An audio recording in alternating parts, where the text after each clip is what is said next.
Hi everyone! Ito po ay isang mensahe ng Panginoon na naglalaman ng kanyang banal na paghatol. Isang babala sa mga taong patuloy na namumuhay sa kasalanan at hindi kinikilala ang Diyos na siyang pinanggagalingan ng lahat ng buhay. Ito po ay aking narinig at isinulat noong April 3, 2025 at 7:25 p.m. Sabi ng Panginoon, may isang bansa mawawala na lang sa isang minuto dahil hindi man lamang sila nagsisi at lalo pa silang naging masama at kinalaban nila ang aking ama at aming salita. Kaya mapaparusahan silang lahat at walang matitira na kahit ano sa kanilang bansa. Mapabata, matanda at buntis, babae, lalaki, mamamatay sila. Yan po ang aking narinig mula sa Panginoon. Naway bigyan niya tayo ng karunungan upang maunawaan ang hustisya ng Diyos, sapagkat siya lang ang nakakaalam ng lahat ng bagay at nakakakita ng puso ng bawat tao. Para po sa atin, beyond words ang hatol na ito. Ngunit banal ang Diyos at ang kanyang katuwiran ay sakdal, at ang buong daigdig at lahat ng naririto ay pag-aari niya.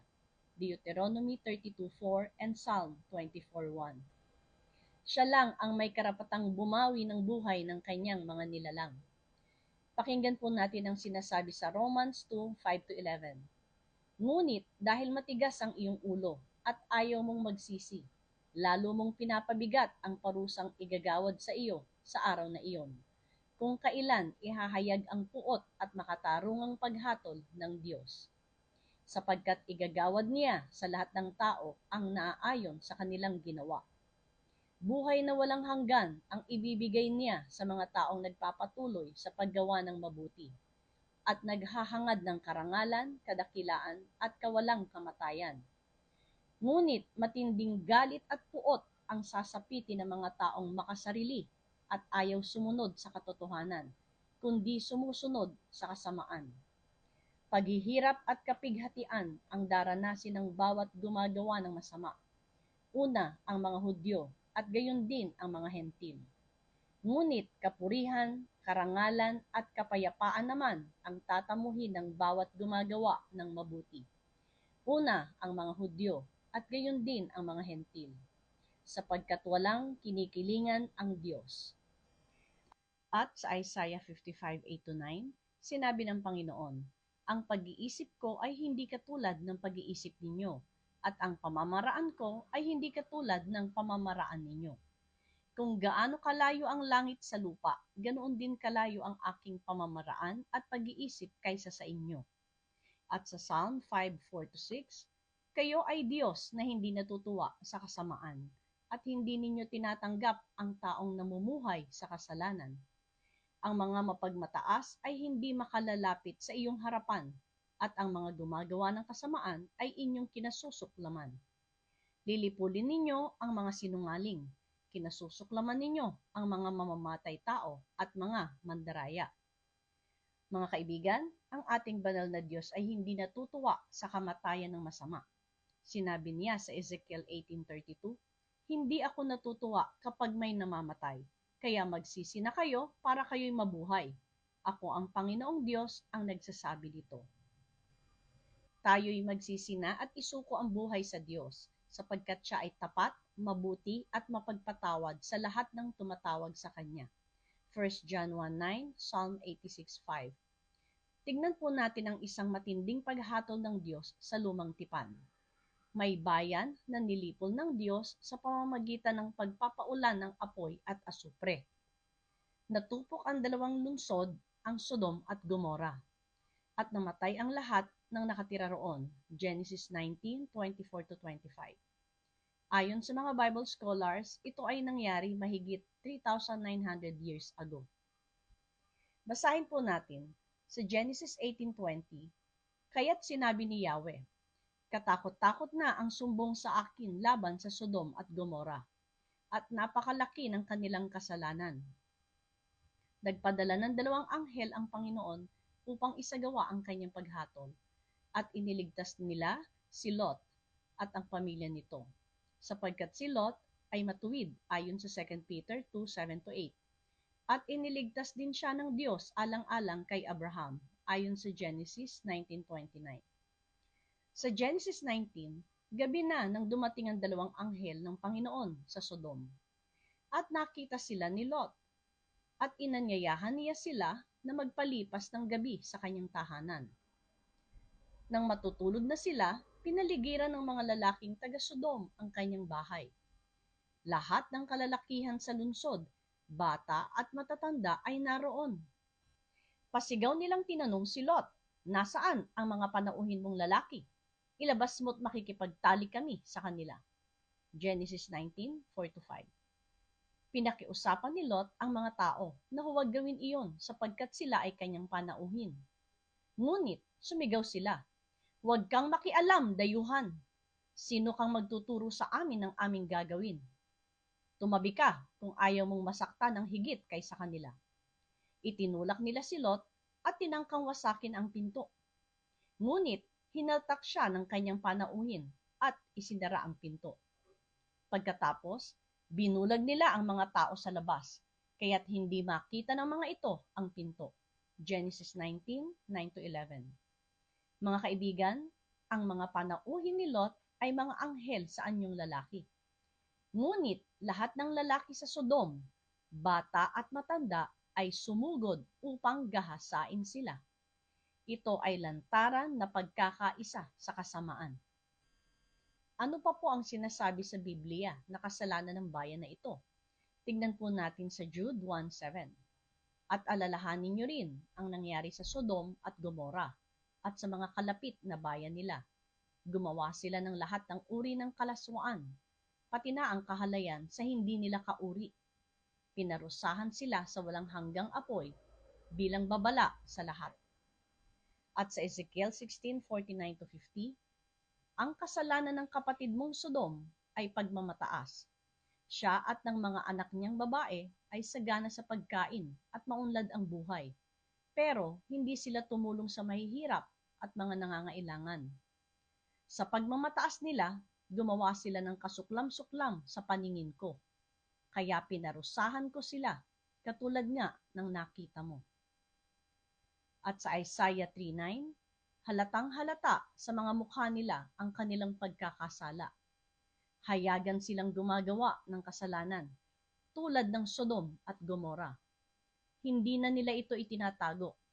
Nakakaawa sila. Sila na mismo ang nagpapahamak sa sarili nila. Ayon sa binasa natin, ang kasalanan ng Sodom at Gomora ay sexual perversion, pride at walang malasakit sa may hirap. Sa kabila ng sila ay mayaman sa pagkain at masagana ang buhay. Yan lang ang mga naisulat sa Biblia. Ngunit mayroong sinabi ang Panginoon sa isa sa kanyang mensahe noong April 9, 2025 na naipost ko na noong April 30 sa What They Hid and the Evidence of God's Judgment. Ito po ang sabi ng Panginoon. Sa panahon ni Lot, winasak ang bansa at ang mga ebidensya ng mga taong namatay ay tinago nila.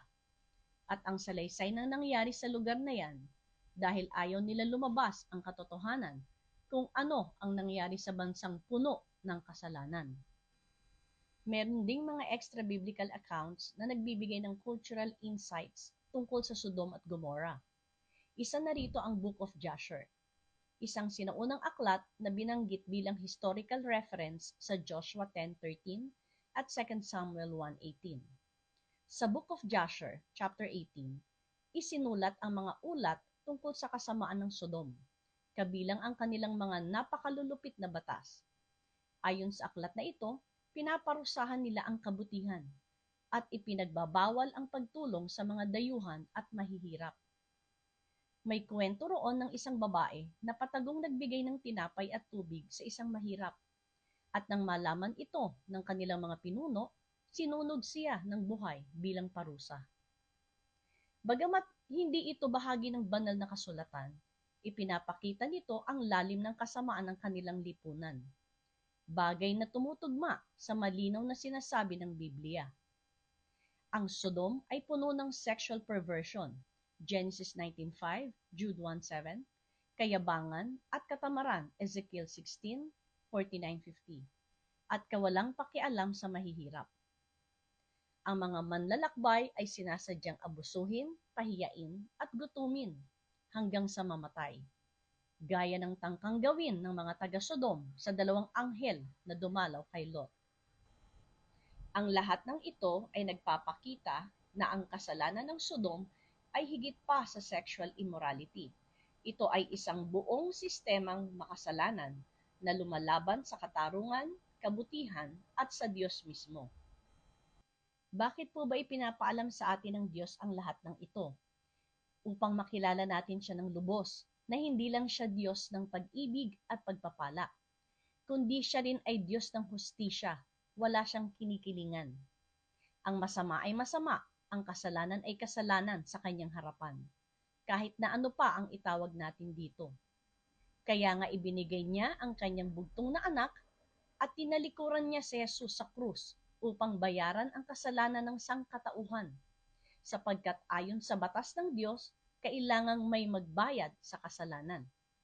Kung hindi niya tinalikuran si Jesus sa oras na iyon, tayong lahat ay sa impyerno itatapon. Dahil wala ni isa man sa atin ang matuwid at nakaabot sa kaluwalhatian ng Diyos. Romans 3:10 and 3:23. Subalit, ibinigay niya ang kanyang bugtong na anak bilang handog dahil sa hindi masukat na pagmamahal niya sa ating lahat. John 3:16. At ganoon din ang pagmamahal ni Jesus sa kanyang Ama at sa atin. Kaya inialay niya ang kanyang buhay upang tayo'y maibalik sa Diyos. John 14:31 and John 10:17-18. Kaibigan, God is serious about sin. Romans 6:23, Isaiah 59:2. Pero marami sa atin tinatawanan lang ito. Gumagawa pa tayo ng maraming dahilan para hindi ito magmukhang mali. At kinukonsinti pa natin ang mga gumagawa nito. Isaiah 5:20, Romans 1:32. Sabi nga sa Isaiah 5:20-21, kawawa kayo, mga baligtad ng isip. Ang mabuting gawa ay minamasama, at minamabuti naman iyong masama. Ang kaliwanag ay ginagawang kadiliman, at ang kadilimay itinuturing na kaliwanagan. Sa lasang mapait, ang sabi matamis. Sa lasang matamis, sabi mapait. Kawawa rin kayo, mga nag-aakalang kayo'y marurunong at matatalino sa inyong sariling palagay. Kaya kaibigan, kahit ano pa ang ating gawin, wala tayong lusot sa Diyos. Binigyan niya tayo ng panahon upang magsisi at lumakad ayon sa kanyang kalooban. Ngunit darating ang araw at hindi natin alam kung kailan na tayo ay haharap sa kanyang hustisya. Tayong lahat ay tinatawag niya. Sabi sa Isaiah 1:18, hali kayo at tayo magpaliwanagan, sabi ni Yahweh. Gaano man kapulang iyong mga kasalanan, kayo'y aking papuputiin, tulad ng yelo o bulak. Dalangin ko, ang mga nakakarinig ng mensaheng ito ay bumalik na sa Diyos, magsisi at tanggapin ang regalong kaligtasan na ibinigay niya sa ating lahat, ang nag-iisang pangalan ng kanyang bugtong na anak, si Jesucristo. At talikuran na ang lahat ng masama at mamuhay sa pagsunod sa kalooban ng Diyos. Huwag mo nang ipagpabukas pa, kaibigan. Ngayon na, dahil walang kasiguraduhan ang bukas. Purihin ang Panginoon. Tayo po ay manalangin. Father God, pinupuri ka namin at sinasamba. Marami pong salamat sa iyong hindi masukat na pagmamahal sa aming lahat. Ang iyong hustisya ay banal at ikaw lamang ang nakakaalam ng laman ng puso ng bawat tao. Higit ang iyong karunungan at pamamaraan sa aming lahat. Kaya tulungan mo po kami na manatili sa iyo at sumunod sa iyo upang walang puwang ang diablo sa aming buhay. Naway marami pa pong mga matang magbukas at tanggapin ang iyong katotohanan at ng lahat kami ay magpupuri sa iyo, aming Diyos na banal. Sa dakilang pangalan ni Jesus, ang aming Panginoon at tagapagligtas. Amen.